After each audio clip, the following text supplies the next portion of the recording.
In a previous tutorial, I showed you how to reroute hard-headed dolls like Integrity dolls and Silkstone Barbies.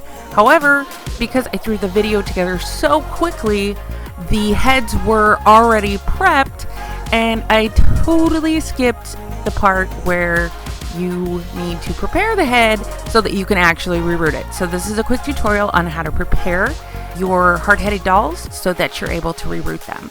I always use a heating pad when removing the head of a hard-headed doll because most of these dolls were not purchased at Walmart and were very expensive. So I don't want to take the risk of doing the hot water method. So I always have my heating pad at full heat and I try to wrap the doll as tightly as I can. So I do it a little slow because I just want to make sure it's tight and that it gets really warm. I typically set the dolls aside for about an hour. 30 minutes might be long enough, but I just am a better safe than sorry kind of person.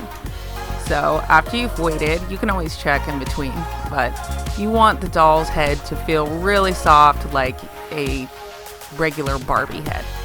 Because she has rooted eyelashes, I'm going to hold her head by the ears and firmly hold on to each and separate, and just like that, it should work as long as it's soft enough. If you're having a hard time, put her back in the heating pad for a second try. This next part may seem extremely obvious, but I'm going to show it anyway. Using a sharp pair of scissors, you want to cut the hair as short as possible. If you leave the hair too long, then it's going to be too difficult to pull back through the head, or it could cause larger holes. And in the case of soft-headed dolls, it would cause the head to rip.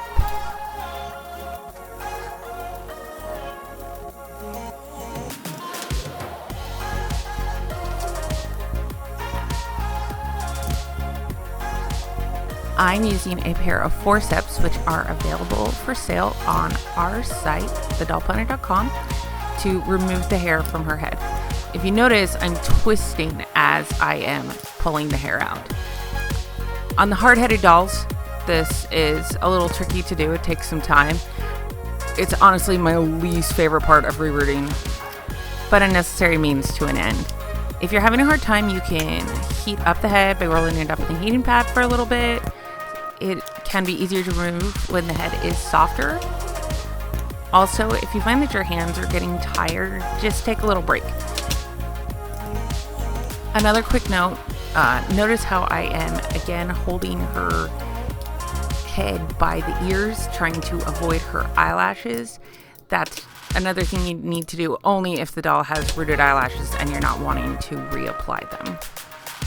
Once you've finally removed the existing hair, you are pretty much done. One final step I recommend is to paint the scalp. You want it to be a color that's very close to the color of hair that you're going to be using to reroute the head. I don't have footage of this for this doll because I actually rerouted her hair in silver, so the existing scalp color actually worked. Use acrylic paint that you've thinned out a little bit with water. You don't want the paint to be too thick or it will plug up the holes. Usually one coat, maybe two, will be enough to get the full coverage you need.